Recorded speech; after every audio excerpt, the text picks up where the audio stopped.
Yolculuk günü. Arjantin'e gidiyorum. Havalimanı biraz stresli başladı. Zaten dün akşam anlamıştım çünkü online check-in yaparken vermedi, boarding kartımı vermedi. Ben dedim ki herhalde bir kontrol bir şey olacak. Şimdi Güney Amerika ülkelerine giderken bir bakıyorlar yani. İşte Amerika'ya kaçma ihtimali üzerinden bakıyorlar senin pasaportuna vesaire. Mesela havalimanına geldim. Birkaç saat erken geldim ki işte bu tür şeyleri halledeyim diye. İyi ki erken gelmişim. Biraz bekledim. Önümde de birkaç kişi vardı. Panama'ya gidecek bir çocuk vardı mesela. Pasaport yeni ve boş olduğu için almadılar. Direkt başka bir ofise yönlendirdi biletini açığa alması için. Benim de pasaport Avrupa giriş çıkışları veya Asya'da yaşadığım için, Singapur'da yaşadığım için onun verdiği güvenceyle sorunsuz, sıkıntısız geçtim zaten. Şimdi lounge'a geldim. Bir kahvaltı yapmak istiyorum. Uçuşa 1,5 saat var. Daha doğrusu boarding'e 1,5 saat var. Sonrasında da uçuş 18 saatlik bir uçuş beni bekliyor. 18 heyecanlıyım. Çok. Ama şimdi kahvaltı yapacağım. Lounge'a geldim. Gayet keyifli. Geniş bir alan. Çok sağlam bir açık büfesi var. Şu an menemenimi aldım. Menemen çok iyi. Soğan yok bir kere. Menemen soğansız yapılır arkadaşlar.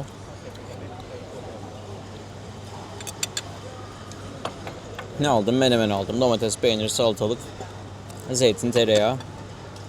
Bir de sosis.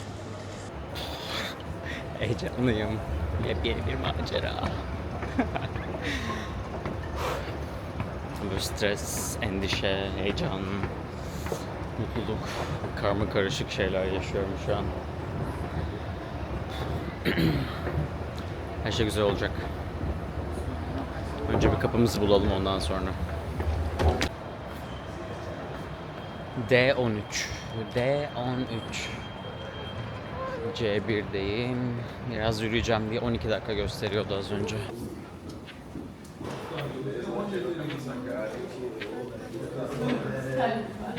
Hello.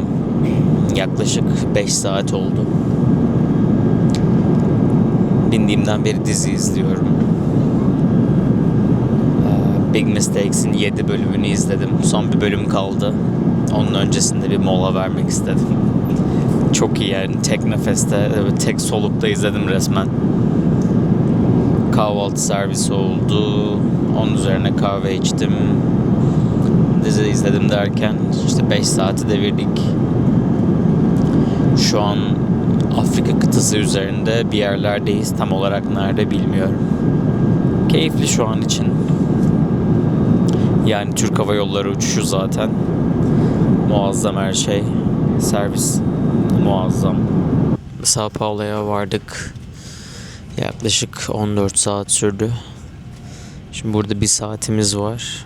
Sao Paulo'da inecek olan herkesin de burnum falan tıkandı ya uzun süre uçmaktan diye düşünüyorum ama bir saat sonra Buenos Aires'e kalkış yapacak uçak. Sonra zaten Buenos Aires'teyiz. Selam arkadaşlar. Şu an Buenos Aires'in kalbi Casa Rosada'dayız. Burası ülkenin Cumhurbaşkanlığı merkezi ve bulunduğum meydanda Plaza de Mayo, ülkenin tüm tarihi olaylarının yaşandığı ve tüm şehrin çevresinde kurulduğu bölge. Bu bölgede bir sürü tarihi bina göreceğiz. Sadece şehri göstermek istiyorum. Daha sonra da oturup bir yerde bir şeyler içip sonra sohbet edelim. Ben buraya nasıl girdim, neler yaşadım onları anlatayım. Bu meydan aynı zamanda tüm protestoların yapıldığı bir toplanma alanı gibi. Hatta şu anda bir şeyler başlıyor diye düşünüyorum. Çünkü barikatlar çekiliyor her tarafa. Yani belki genel güvenlik olayı da budur buranın. Sonuç olarak Cumhurbaşkanlığı merkezinde sürekli polisler vardır ama sanki bir hareketlilik var gibi. Yani sanırım bir şeyler oluyor. Ama öyle çok büyük bir hareketlilik de yok. Bilmiyorum. Hava inanılmaz iyi. Biraz daha soğuk olmasını bekliyordum. Hani sonbahar ama hava aşırı tatlı. Yaz yeni bitiyor sanırım. Onun etkileri hala devam ediyor. Buranın mimarisi inanılmaz keyifli görünüyor. Yani daha önce İtalya ve İspanya'da bulunmadım ama gördüğüm ve bildiğim kadarıyla ki burası İspanya'nın kolonyal döneminden kalma bu bölge. Yani tüm mimari böyle İspanyol mimarisi gibi. Tabii mimariden anlayan, bilen arkadaşlarım bununla ilgili bir şeyler yazacaktır zaten. Ve şehir planlamasının Avrupa etkisinde olduğunu aslında bu geniş caddelerinden de anlayabiliriz. Tüm caddeler inanılmaz geniş. Plaza de Mayo çevresi özellikle. Daha şehrin diğer taraflarını çok fazla görmedim ama özellikle bu bölge kesinlikle yani Avrupa mimarisi etkisinde. İşte hem mimarisinden hem şehirleşme planlamasından, bu geniş caddelerinden vesaire bunu zaten çok rahat anlıyoruz. Bir de şöyle bir şey var. Burada yeşil ışık yok. Yaya ışıkları beyaz yanıyor. Kırmızı ve beyaz. Şu karşı dükkanda gördüğümüz empanadaslar buranın milli yiyeceği arkadaşlar.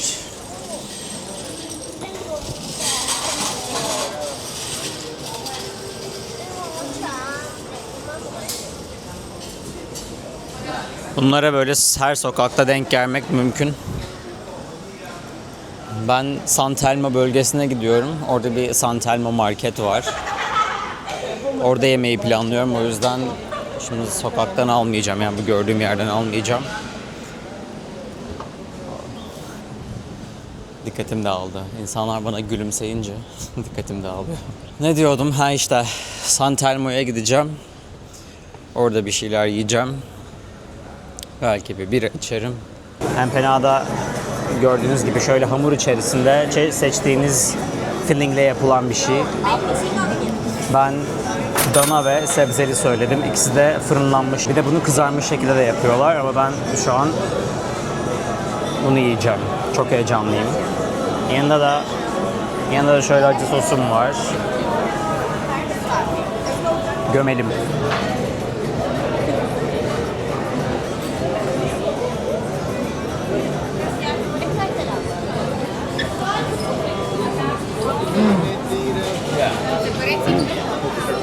Salsa bayağı acıymış. Şu an direkt zaten sesim gitti. Ama işte olgusu eti ve soğanı falan sulu sulu ve o kadar güzel ki. Hamuru da incecik.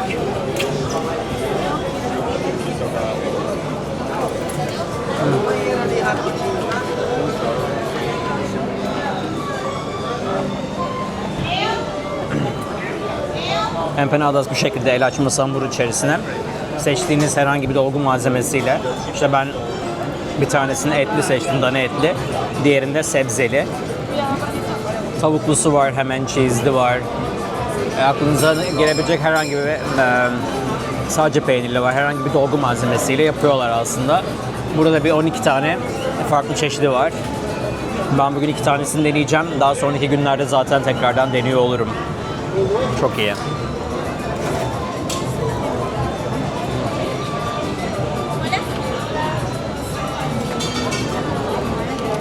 Salsa inanılmaz iyi. Picante. Acı. Az önce öksürttü beni. Acıyla da aram iyidir yani. Bayağı sıra oluyor insanlar şu an burada. İlk geldiğimde de epey uzun kuyruk vardı. Hemen sipariş edip oturdum. Pakete götürebiliyorsunuz. Birçok insan zaten bu şekilde yapıyor. Genelde uzun kuyrukların nedeni de o paket yaptıranlar. Ama değer yani. Çok iyi.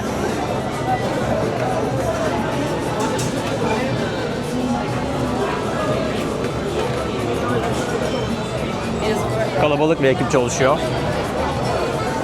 Çalışanlardan bir tanesi tam önümde. Elleriyle yapıyor zaten. Şöyle göstereyim bunu da. Hemen önümde yaşanıyor bu. Çok iyi. Yani Arjantin mutfağı deyince zaten akla gelen belli başlı şeyler var. Bunlardan bir tanesi empanada, diğeri de asado denen mangal, grill kültürleri aslında. Çok yaygın.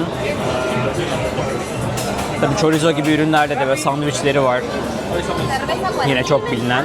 Onun dışında şarapları, şarap bağları, Mendoza bölgesinin şarap bağları çok önemli Arjantin mutfağı için. Şimdi sebzeli olan deneyelim. Bunun içerisinde patlıcan, kabak ve Ne var? Bal kabağı var.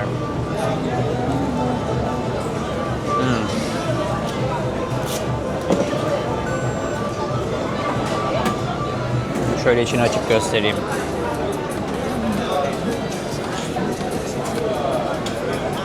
Patlıcan çok severim.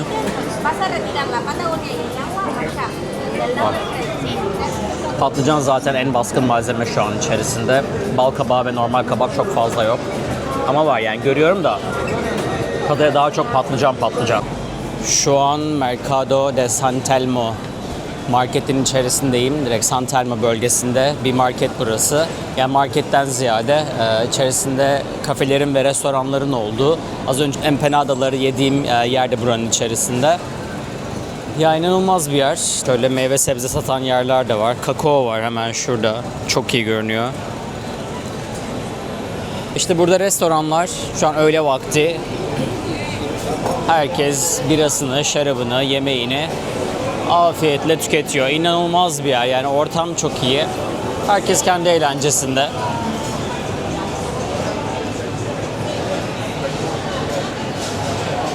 Ben de geldim, uzun zamandır yemek istediğim o empanadaları yedim.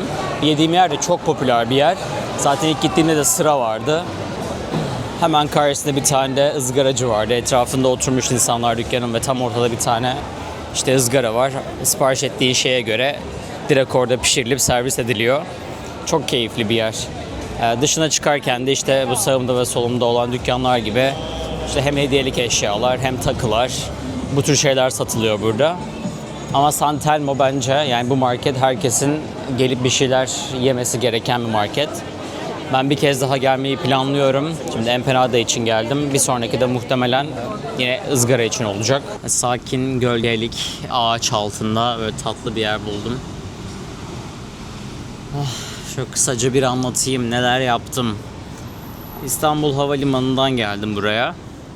İstanbul Havalimanı'na birkaç saat önce gittim. Çünkü bir önceki gün check-in'imi yaparken boarding pasımı oluşturmadı. Dedim ki herhalde bir şeyler var. Gidip erkenden öğreneyim ne olup ne bitiyor. Gittim havalimanına. Güney Amerika'ya gidenleri ayrı bir yerden alıyorlardı ve yani her ülke aslında, Panama'ya, Kolombiya'ya, buraya, Arjantin'e gelen herkesin tek tek pasaportuna baktılar. Daha doğrusu benim olduğum sırada sadece Türk vatandaşları vardı. Onların pasaportundan bizim pasaportumuza bakıldı. Hatta Panama'ya giden birkaç kişi kabul edilmedi. Bunun nedeni de pasaportları boştu, yeniydi. Daha önce herhangi bir ülke giriş çıkışları yoktu.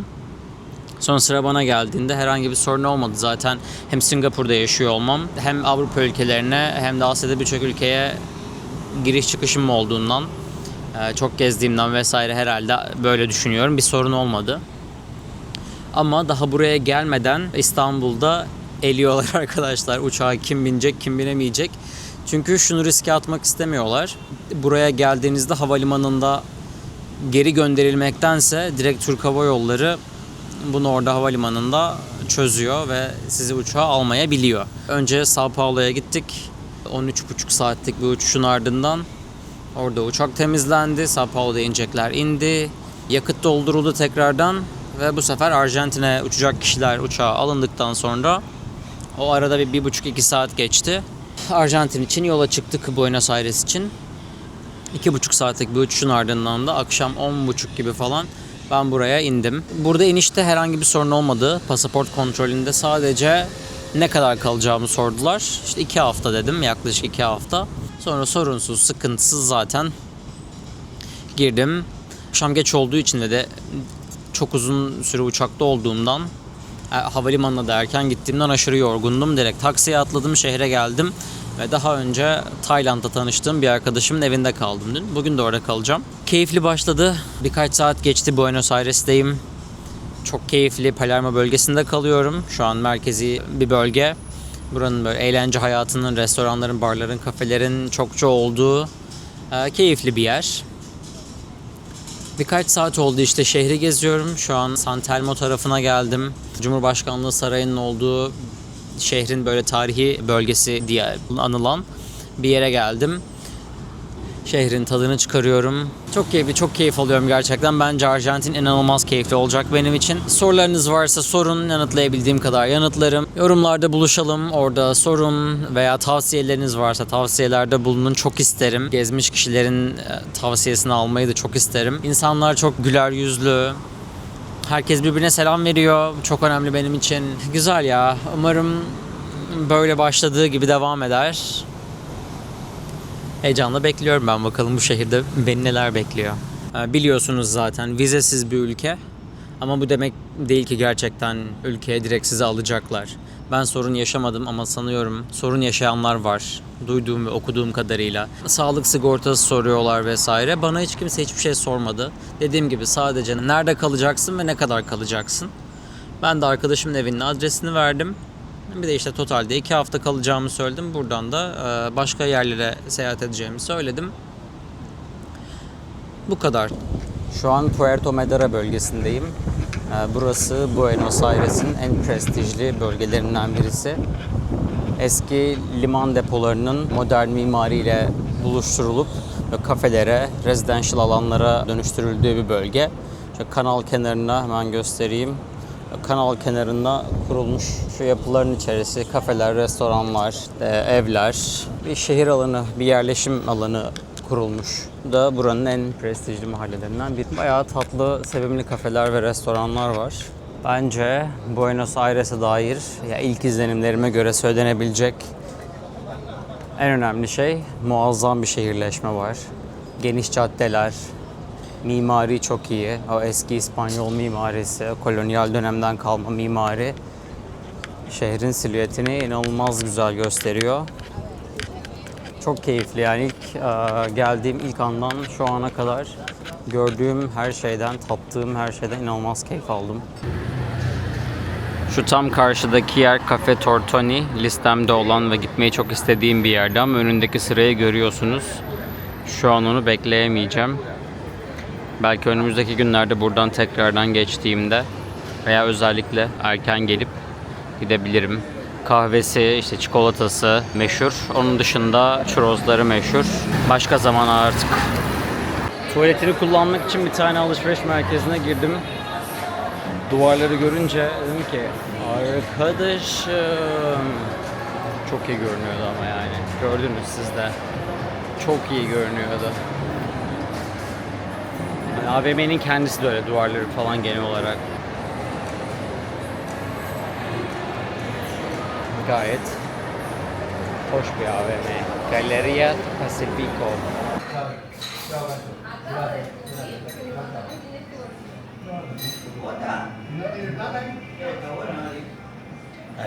Gracias. Bu arkadaşlar buranın en ünlü içeceklerinden biri. Aslında cappuccino ama sunumu bu şekilde. Çok keyifli görünüyor. Yanında da alfajores. Bunlardan aldım. 2 bisküvi arasında. Bunda ne var? Dulce de leche var. Bizim süt reçeli dediğimiz. Bunda da badem var. Evet arkadaşlar, şu an Buenos Aires'in en ünlü kafelerinden biri La Caravelle'deyim. Alfajor. 2 tane alfajor aldım yanına da. Gracias. Ben anlatırken abi de beni dinliyordu.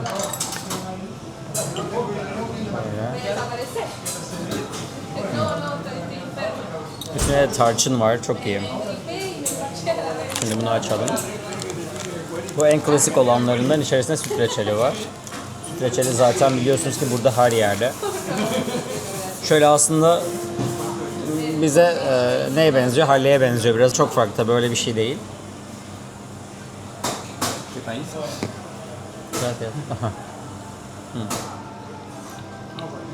İçerisinde süt reçeli var. Çok iyi.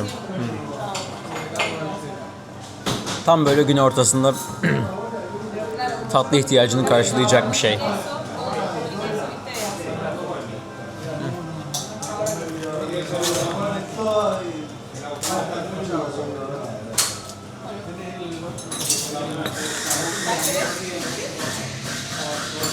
Çok güzel. Bunu da yine bazı videolarda görüp denemeyi çok istiyordum. Şu an mutluyum. Bayağı mutluyum hatta. Yo sí me tengo que decir lo mismo. No. Hola. Aquí tiene café grande. Sadece tatlı ürünler değil, burada tuzlu ürünler de var. Empanadaslar var mesela. En grano, sí. El precio del café, el cuarto que vale 22. 2 tane alfajor, bir tane de cappuccino. Totalde ne verdim? 8 dolar gibi bir şey verdim. Yani 11.000 peso verdim. O da 8 dolar falan yapıyor. Yani şu anki TL kuruyla 360 liraya falan denk geliyor. Bence okey bir fiyat. Bir kere çok iyiydi yani. Cappuccino güzeldi. Alfajorlar ama beni orada aşırı mutlu etti. Çok hoşuma gitti. İlk kez böyle bir şey gördüm. Bayağı keyifliydi yani.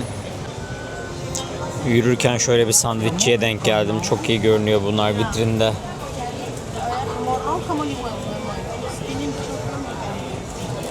Yanımdaki ablalar da düştü bayağı sandviçe.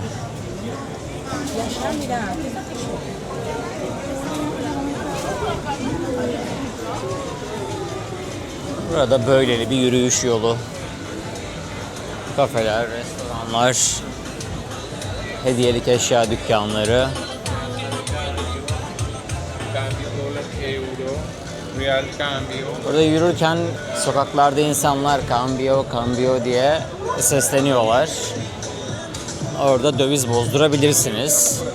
Bu arada ben bugün 2 farklı yerde döviz bozdurdum.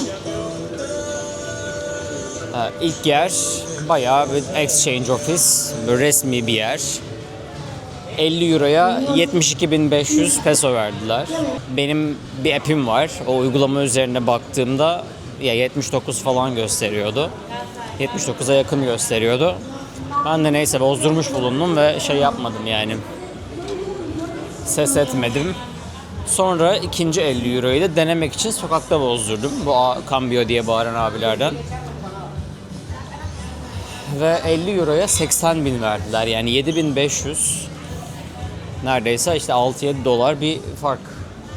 O yüzden sanırım ben sokakta bozdurmaya devam edeceğim. Paraya ihtiyacım oldukça.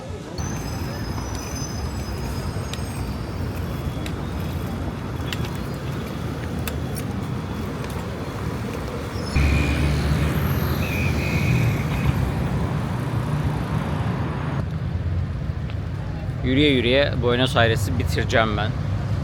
Şu an Obelisco Meydanı'na geldim. Bu Obelisco. Yes. You wanna say hi? Video mu çekiyorsun diye sordu ama bir şey demedi.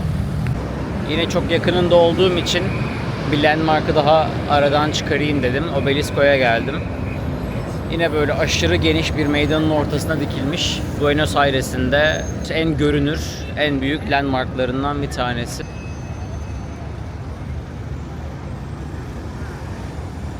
...67,5 metre yüksekliğinde fotoğraf falan çekiniyorlar.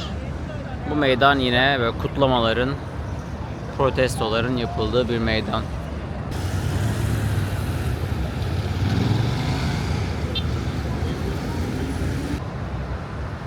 Bir o yana bir bu yana derken tüm günü gezerek bitirdim. Bir akşam yemeği yerim. Sonra dinlenirim. Bu videoyu da burada kapatayım. Yarın ikinci gün itibariyle tekrardan zaten şehri geziyor olurum. Nereye gidersem paylaşacağım. Videoyu beğenmeyi unutmayın. Kanala abone olun. Daha çok video gelecek. Yorumlarda buluşalım. Bu video nasıldı? Neler görmek istersiniz bir şehre dair veya yeni bir ülkeye dair. Görüşmek üzere.